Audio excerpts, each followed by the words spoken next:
Hello दोस्तों, आज हम डिस्कस करेंगे एक नए हाइपोथेसिस के बारे में जिसका नाम है tidal hypothesis by Jean and Jeffrey.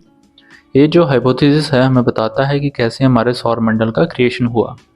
इनके द्वारा बताया गया है कि सन को अप्रोच कर रहा होगा एक स्टार बहुत बड़े साइज का था, तो उसका जो ग्रेविटी का इन्फ्लुएंस था वो भी ज़्यादा था एज कम्पेयर टू सन।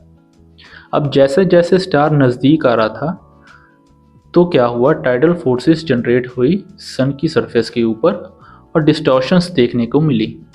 और डिस्टॉर्शंस मतलब कि जो सन की सरफेस से मटेरियल निकलने की कोशिश कर रहा था, एक हिसाब से कहा जा सकता है।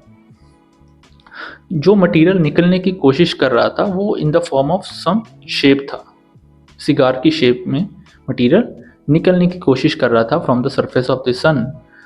तो उसको नाम दिया गया इनके द्वारा फिलामेंट का, टाइडल फिलामेंट का। और एक और नाम दिया गया प्रोट्यूबरेंस का। अब जैसे जैसे में जो डिस्टेंस था वो डिक्रीज कर रहा था तो मैग्नीट्यूड ऑफ प्रोट्यूबरेंस फॉर्मेशंस वो भी इंक्रीज कर रहे थे, मतलब कि मटेरियल बहुत तेजी से निकलने की कोशिश कर रहा था। अब वो स्टार बेसिकली नियर बाय पास कर गया सन से, तो जो प्रोट्यूबरेंस वहाँ से जो मटेरियल निकला वो भी उसको कैप्चर करने की कोशिश कर रहा था स्टार को, बट वो इतनी तेज़ी से वहाँ से निकल गया कि वो स्पेस में ही रह गया और सन की ग्रेविटी भी उसको रिकैप्चर नहीं कर पाई। इसकी वजह से क्या हुआ कि जो मटेरियल स्पेस में रह गया वो रिवॉल्व करने लगा around the sun. In the course of time क्या हुआ, कंडेंसेशन के प्रोसेस के दौरान कूलिंग हुई उस मटेरियल की और वो प्लैनेट्स और सैटेलाइट्स बन गई। अब जो ये सिगार की शेप में जो प्रोट्यूबरेंस था ये basically thicker in the middle और टेपर एट द एंड्स था। ठीक है जी, इसकी शेप जो है जिस हिसाब से बताया गया है, जैसे कि हम आज के दौरान के जो प्लैनेट की नेचर देखें, जैसे हम जुपिटर को ले लें, सैटर्न को ले लें, ये गैसियस फॉर्म में हैं। तो इनके द्वारा जो हाइपोथेसिस प्रपोज किया उसमें हमें नेचर, जो प्लैनेट्स की नेचर के बारे में भी हम वैलिडेशन दे सकते हैं।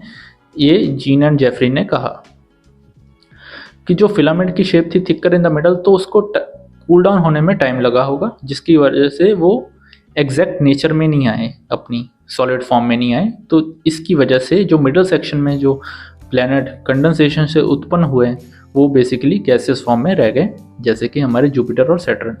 और जो टेपर एंड में थे वो जल्दी कूल डाउन हो गए, जिसकी वजह से रॉकी फॉर्मेशन मतलब सॉलिड फॉर्मेशन ज़्यादा तेज़ी से मिली हमें। तो जिस हिसाब से हम कह सकते हैं जैसे हमारी अर्थ हो गया, मरकरी हो गया, वीनस हो गया, ये सॉलिड फॉर्म में हमें पाए गए बिकॉज ये जो फिलामेंट के एंड पार्ट्स थे जो।